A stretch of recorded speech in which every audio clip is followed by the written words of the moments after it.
Bonjour à tous, on se retrouve pour une nouvelle position. Ici, le trait est pour les noirs. Les noirs ont une pièce de retard, mais quand même, le roi blanc est sous pression puisque la dame est bien placée en direction blessure du roi et bien sûr la tour aussi qui peut arriver rapidement sur la deuxième rangée.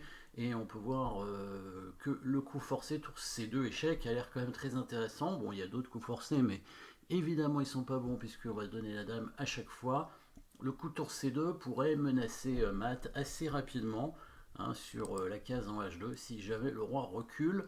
Le roi n'a pas d'autre case hein, que G1 ou H1, donc du coup on ferait mat avec dame prend H2, mais évidemment les blancs vont couvrir l'échec avec la tour en D2. C'est évidemment le coup de défense des blancs qui est simple.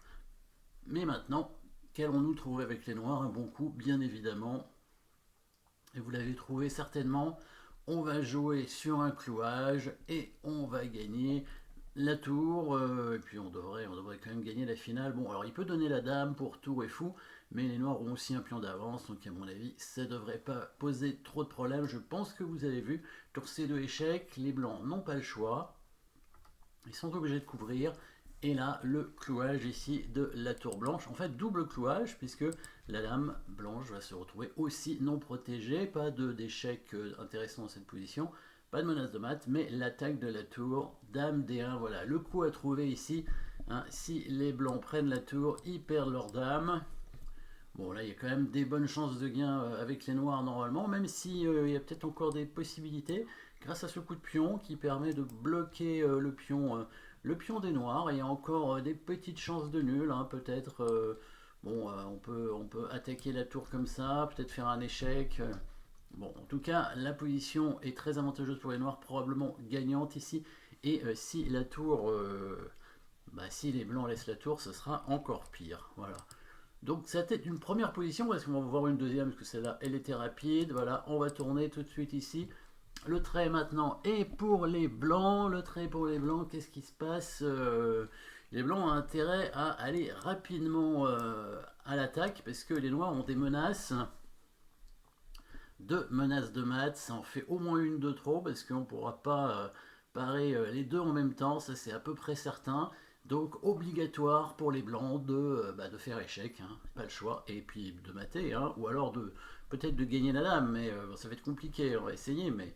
Alors en tout cas, échec, ça c'est sûr. Qu'est-ce qu'il y a comme échec? Il y a tour, cavalier, fou et dame. Dame ici ou là, bon, dame prend F3, ça n'a pas l'air terrible. Tour prend A7, il y a le fou qui va prendre, avec C7, il y a une pièce qui prendra aussi. Dame ou fou E4, a priori fou E4 a l'air quand même le plus évident. Hein. Le roi noir n'a pas de case, donc les noirs sont obligés de couvrir l'échec avec cette tour, parce que s'ils mettent l'autre, elle sera prise directement. S'ils mettent cette tour, si on la prend, le roi peut reprendre et la partie continue. Il y aura encore quelques échecs, mais peut-être pas tant que ça.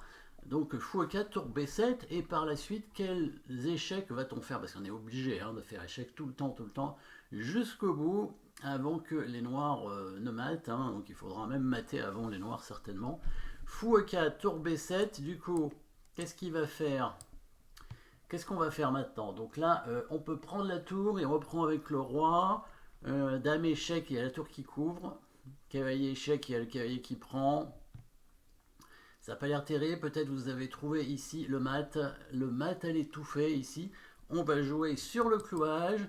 Et le mat à l'étouffé, c'est avec un cavalier en général, hein, avec le roi bloqué par ses propres pièces. Donc on va attirer, ça va être un blocage en fait. Hein, blocage des pièces. On va attirer les pièces à côté du roi. Et surtout, on va dévier les pièces de la défense de la case C7 pour pas que le cavalier soit pris.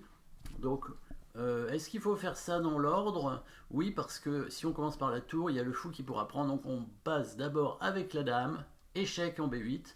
La tour B7 est clouée, donc l'autre est obligé de prendre. Voilà, on a dévié une première pièce de la défense de cette case. Et maintenant, on dévie la deuxième. Tour prend A7.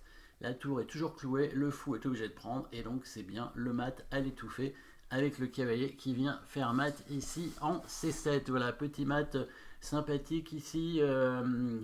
Je pense pas que ce soit une partie, hein. C'est une position qui a été inventée, pas une étude, ou alors peut-être une étude éventuellement. Mais en tout cas, c'est une position, à mon avis, qui ne vient pas d'une partie, même si ça peut arriver, hein, ce genre d'idée, mais c'est quand même assez complexe à réaliser. Voilà, merci d'avoir suivi ces deux petites positions. Et puis à très bientôt pour des nouvelles positions.